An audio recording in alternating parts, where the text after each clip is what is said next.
Hey yo, what's up guys? Gimana kabar kalian hari ini? Semoga sehat selalu dan dimudahkan rezekinya selalu. Pada video kali ini, Mimin mau menceritakan sebuah film yang sangat keren nih guys. Ya, film ini singkatnya mengisahkan seorang bodyguard level atas atau sering disebut triple A bernama Bryce yang mengawal pembunuh kelas kakap untuk menjadi saksi kekejaman seorang presiden. Penasaran dengan kisah selanjutnya?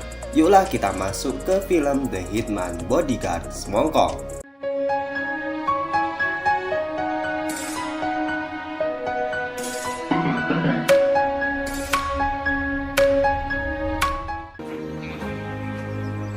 Film dimulai dengan seorang bodyguard VIP yang bekerja mengawal orang-orang penting dan bos kaya raya.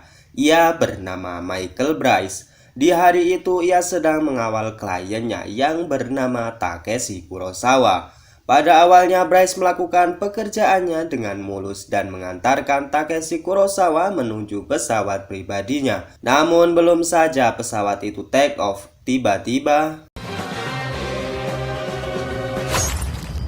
Bryce langsung shock dengan kejadian itu, karena selama ini ia belum pernah satupun gagal dalam mengawal kliennya. Ya, itu semua karena prestasinya selama ini dan gelar kehormatannya sebagai bodyguard paling tinggi, yaitu Triple A. Scene kemudian berlanjut ke 2 tahun kemudian. Bryce yang reputasinya ternodai pada akhirnya sekarang hanya bisa mengawal kliennya sekelas menengah atau kelas ekonomi dan bisnis saja. Di sini kita juga diperlihatkan sosok Bryce yang memang memiliki skill mantan bodyguard paling tinggi, yaitu Triple A, yang dengan mudah menangani ancaman-ancaman orang-orang yang akan membunuh kliennya. Scene kemudian memperlihatkan seorang presiden negara Belarusia yang bernama Dukovich. Ia terkenal sangat kejam dan bengis. Di hari itu ia menemui seorang ilmuwan yang bernama Asimov. Dukovich mengatakan bahwa ia memiliki cukup bukti untuk menyatakan bahwa Asimov telah mengkhianatinya, dan kemudian Dukovich dengan santainya mengendor anak dan istri Asimov saat itu juga. Beberapa lama kemudian, Asimov dibawa ke majelis pengadilan kota Den Haag untuk bersaksi atas kejahatan serta kebengisan Dukovich selama ini. Namun dimanapun berada, hukum adalah hasil dari pikiran dan bukti-bukti yang ada. Alhasil Asimov kalah dalam persidangan tersebut. Sebagai negara yang demokrasi, sebenarnya sudah banyak warga yang ingin bersaksi atas kejahatan yang dilakukan Dukovich. Namun sama halnya dengan Asimov, mereka tumpul akan bukti-bukti. Dan selain itu banyak anak buah Dukovich yang membantai mereka sebelum suara mereka diutarakan di meja pengadilan. Para Interpol kemudian memiliki sebuah cara di mana mereka menyuruh seorang pembunuh bayaran yang sangat profesional untuk menjadi saksi atas kejahatan Dukovich. Ia bernama Darius Kinke.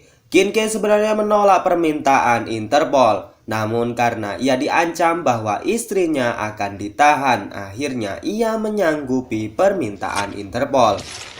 Dalam misi mengawal Kinke menuju majelis pengadilan kriminal internasional, Interpol menugaskan pasukan khusus terlatih dengan senjata lengkap yang dipimpin oleh agen Russell. Namun belum lama mereka menaiki mobil, iring-iringan tersebut diserang oleh para anak buah Dukovich.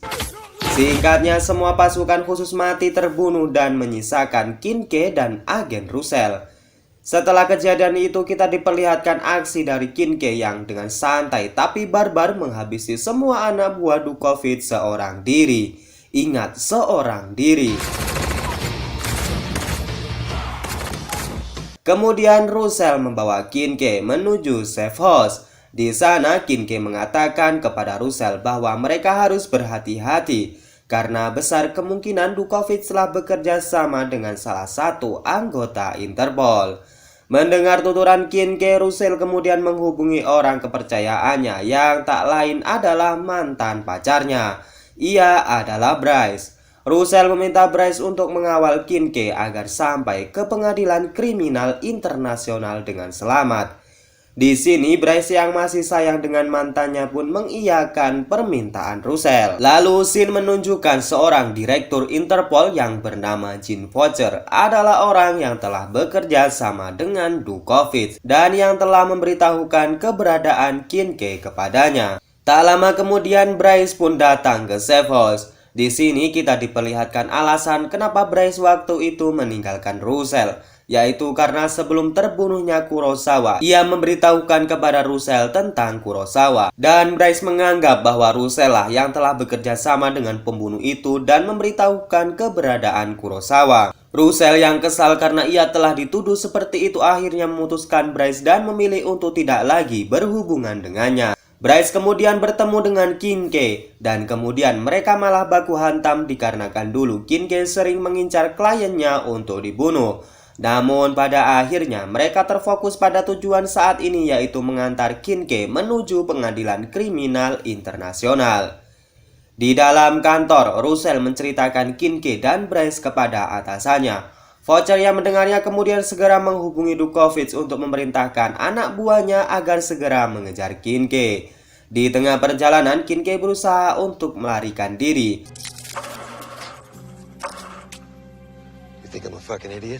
Namun mereka dikejutkan dengan beberapa anak buah Dukovic yang tiba-tiba menembaki mereka. Namun pada akhirnya seorang bodyguard level atas dan pembunuh bayaran level jahanam berhasil membunuh semua cacing-cacing kermi suruhan Dukovic. Namun sayangnya mobil yang mereka tumpangi harus meledak karena tembakan para cacing kermi tersebut. Namun untunglah rombongan bis suster lewat dan mereka berdua kemudian menumpang untuk menuju ke Amsterdam, yaitu rumah di mana Bryce dulu tinggal. Sesampainya di Amsterdam, Kincaid kemudian bercerita kali pertama ia berhasil membunuh seseorang.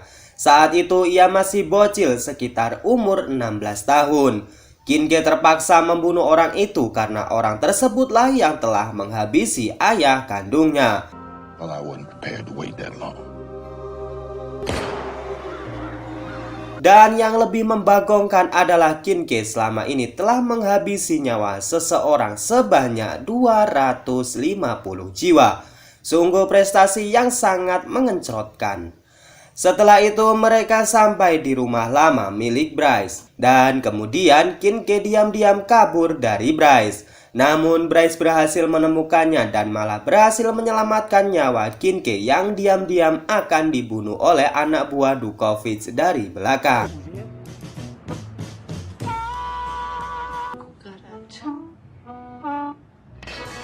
Mereka pun akhirnya bertemu kembali dan di sini Bryce yang bercerita tentang masalah Russell dan Kurosawa. Kincaid pun terbahak-bahak. Dan ternyata orang yang telah membunuh Kurosawa saat itu adalah Kincaid. Ia bercerita bahwa Kurosawa merupakan incaran para pembunuh bayaran karena sikap serakah dan banyak korupsi yang telah ia lakukan. Bryce yang mendengarnya sangat marah dibuatnya dan Kincaid harus menerima bogem mentah dari Bryce. Ia kemudian memutuskan untuk pergi duluan. Namun anak buah Dukovic yang lain tiba-tiba datang dan menyerang Kincaid.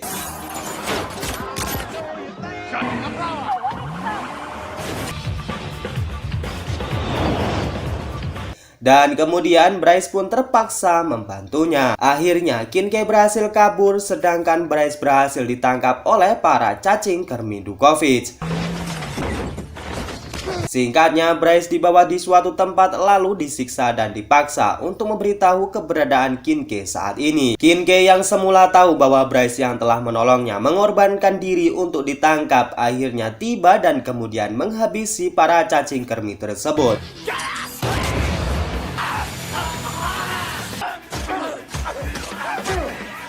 Singkatnya, mereka kemudian melanjutkan perjalanan menuju ke pengadilan internasional Den Haag. Dan di sini Bryce menceritakan kepada Kincaid awal mula ia bertemu dengan Russell.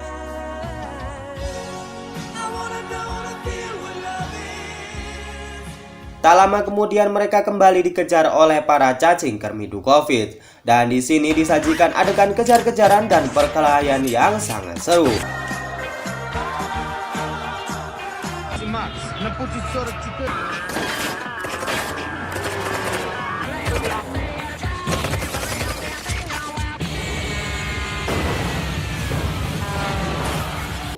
Setelah mereka berhasil menghabisi cacing-cacing kermi tersebut, akhirnya mereka sampai di pengadilan internasional tepat waktu. Your Honor, I present Darius Kincaid. Di sini Kincaid dengan lancar memberikan kesaksiannya kepada pengadil bahwa dirinya dulu pernah disewa oleh Dukovic untuk membunuh saingan politiknya yang sedang diasingkan di Inggris. Namun Kincaid menolaknya karena ia sangat tidak suka melihat Dukovic dan anak buahnya membantai banyak orang di sebuah desa. Kincaid juga memberikan foto-foto bukti kekejaman yang dilakukan oleh Dukovic. Semua orang tercengang dan shock melihat kesaksian Kincaid. Begitu juga dengan Dukovic yang sekarang tidak bisa melakukan apa-apa lagi. Akhirnya merasa dirinya sudah kalah, Dukovic menyuruh anak buahnya untuk menyerang gedung pengadilan dengan sebuah bom yang dimasukkan ke dalam truk kontainer. Pada kejadian ini, Voucher sebagai kambing hitam Dukovic pun merasa takut dan kabur dari gedung pengadilan. Russell yang curiga melihatnya lantas mengikutinya dan terjadilah baku hantam antar mereka. Dan tibalah para anak buah Dukovic yang menyerang pengadilan.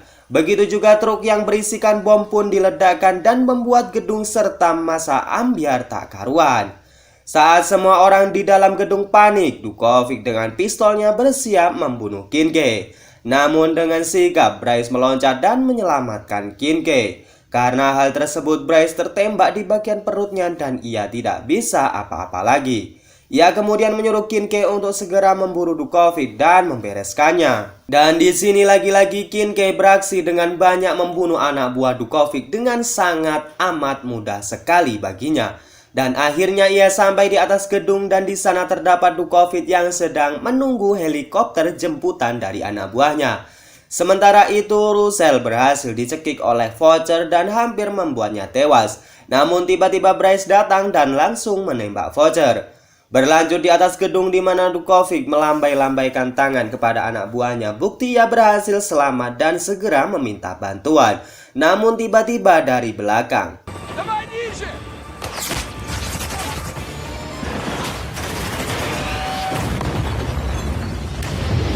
sekarang tinggallah Kincaid dan Dukovic yang saling berhadap-hadapan. Kincaid kemudian menembak kaki Dukovic dan menyudutkannya di pojok gedung. Kincaid kemudian menjelaskan kepada Dukovic bahwa ia hanya mau membalaskan dendam Bryce, bodyguard level AAA. Dan itu artinya ia hanya mau menembak Dukovic dengan satu tembakan dan selebihnya.